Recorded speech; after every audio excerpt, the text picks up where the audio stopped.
Shalom, shalom. First and foremost, I want to say, Call Halayim La, Yahweh Bahashim, Yahweh Shai, Bahashim Rakakwadash. And double honors to the apostles and elders of Great Millstone.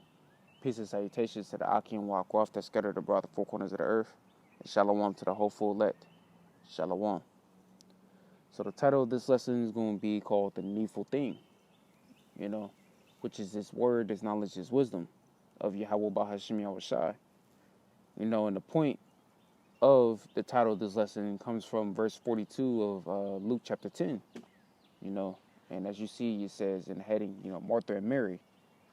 This is like a little parable after, the parable of the Good Samaritan, and I'm going to go more into it, and then I'm going to go ahead and read it. This is Luke chapter 10, verse 38. Now it came to pass as they went that he entered into a certain village, and a certain woman named Martha received him into her house. And that him is talking about Yahweh Shai. Verse 39, and she had a sister called Mary, which also sat at Yahweh Shai's feet and heard his word. I'm going to get more into that point, heard his word. This is verse 40, but Martha was cumbered, meaning over, occupied or too busy, about much serving, and came to him and said, Lord, dost thou not care that my sister have left me to serve alone? Bid her therefore that she help me. And Yahweh Shai answered and said unto her, Martha, Martha, thou art careful and troubled about many things. Here's the point. Verse 42, but one thing is needful, and Mary hath chosen that good part, which shall not be taken away from her. So that, like I mentioned not too long ago, that one needful thing is his word, his knowledge, his wisdom. In verse 41, as it reads, and Yahweh Shai answered and said unto her, Martha, Martha, thou art careful and troubled about many things.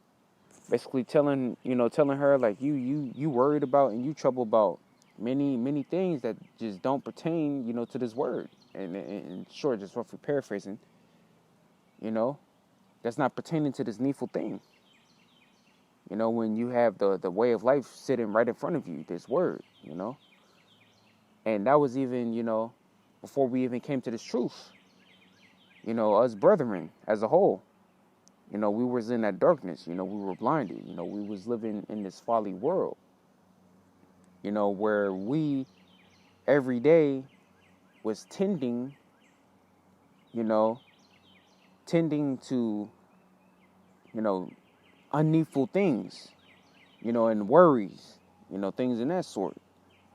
We still do in a way, because we still live in Esau Edom's kingdom and we're still under subjection, and, sometimes, we have to get into unneedful things. But the needful thing, that shall not pass away, and that's eternal is this word, this knowledge, this wisdom. But I wanted to get the point out, like I mentioned, and heard his word, proving that Yahweh Shai is his word. All right, this is John chapter 1, verse 1. The point being at verse 14. In the beginning was the Word, and the Word was with the Most High, and the Word was the Most High. The same was in the beginning with the Most High. All things were made by him, and without him was not anything made that was made. And you go into Genesis, where it has that word God, it goes into the word Elohim, which means gods. Yahweh Shai and the elect, receiving the blueprints, to create earth.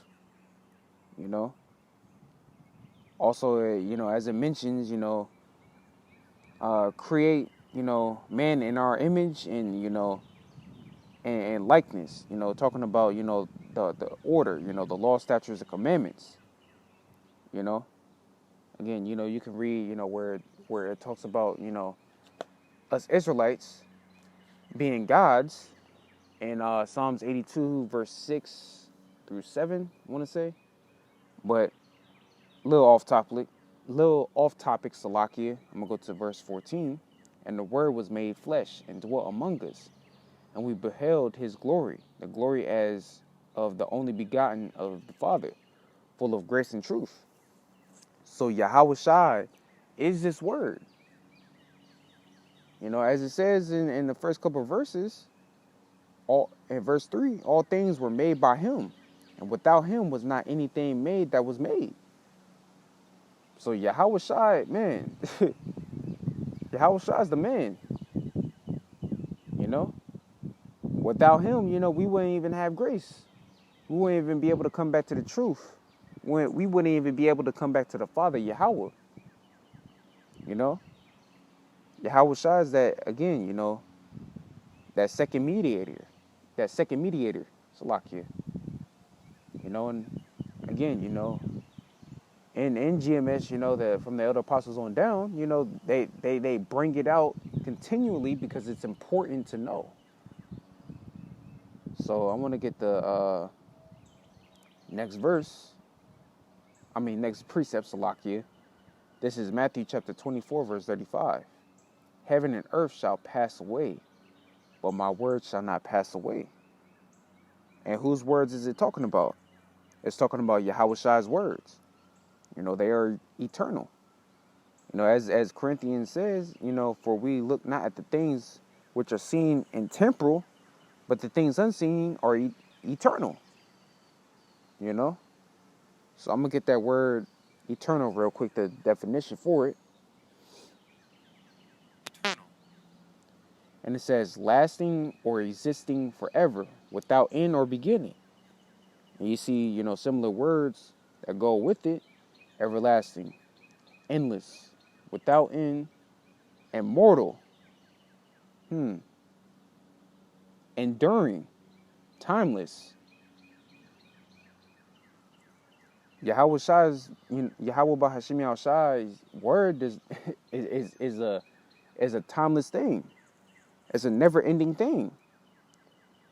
Just as when the new earth and heaven is established, where it dwells in righteousness, what is one of the main things that's still going to be there? This word. But for the Israelites, it's going to be in our inward parts, in the new bodies.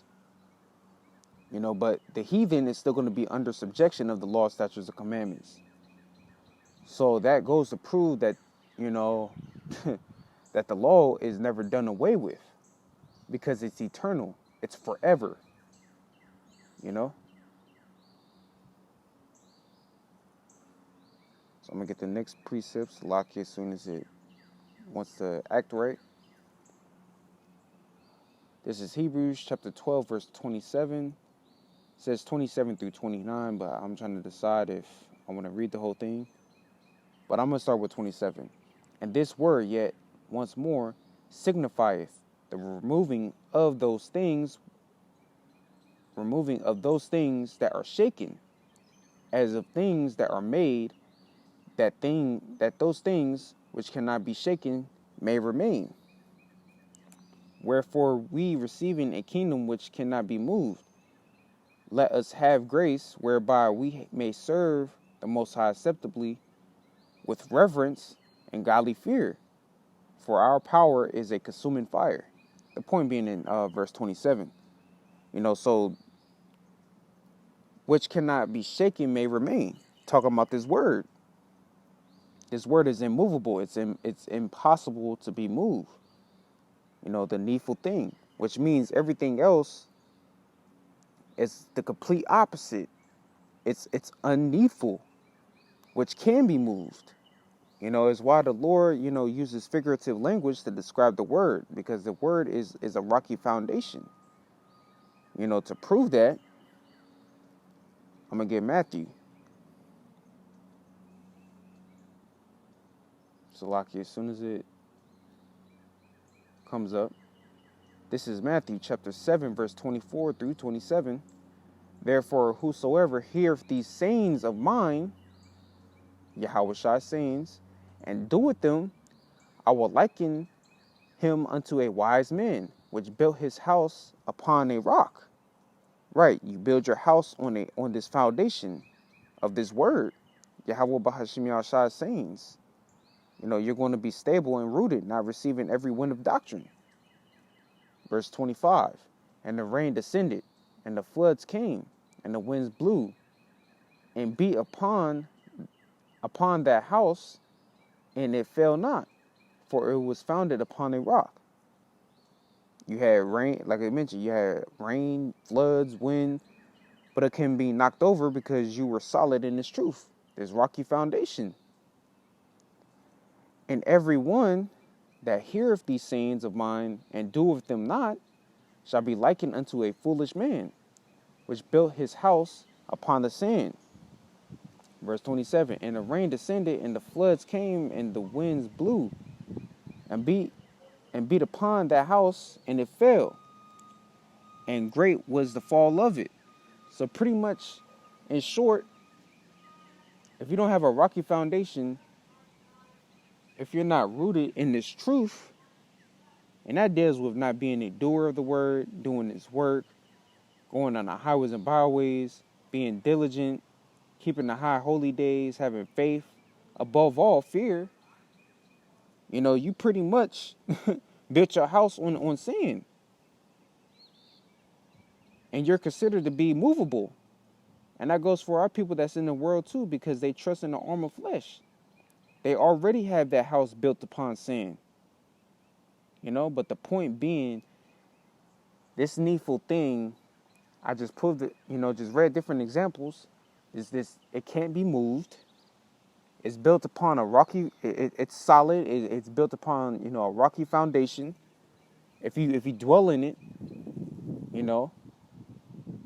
that this word lasts forever, So I'm gonna get one more precept. Then I'm gonna close out, just something short that was through the Spirit. This is 2 Corinthians chapter 13, verse 8. For we can do nothing against the truth, but for the truth. I forgot what elder or brother had mentioned this, but he said this truth is like a juggernaut. The more damage you try to inflict on it, the more uprising, the more powerful it becomes. Just like the house of Saul and house of David. The house of David waxed stronger and stronger, but the house of Saul waxed weaker and weaker, just like this truth. That's why the best thing to do is obtain this needful thing, this word, this knowledge, this wisdom. Again, if you don't have this word, this knowledge, this wisdom, you're considered to be movable. So on and so forth, But, this was just a quick, brief lesson going into, a little bit about that parable and, why I named this title of this lesson, A Needful Thing. So I hope you were edified through the spirit and power of Yahweh Bahashim Yahushai. And I want to give all praises and say, Kol Halayim La, Yahweh Bahashim Yahushai, Bahashim Rakakodash. With double honors to the apostles and elders of Great Millstone. Peace and salutations to the Aki and Wa'akwaf that scattered abroad the four corners of the earth. And shalom to the hopeful elect. Shalom.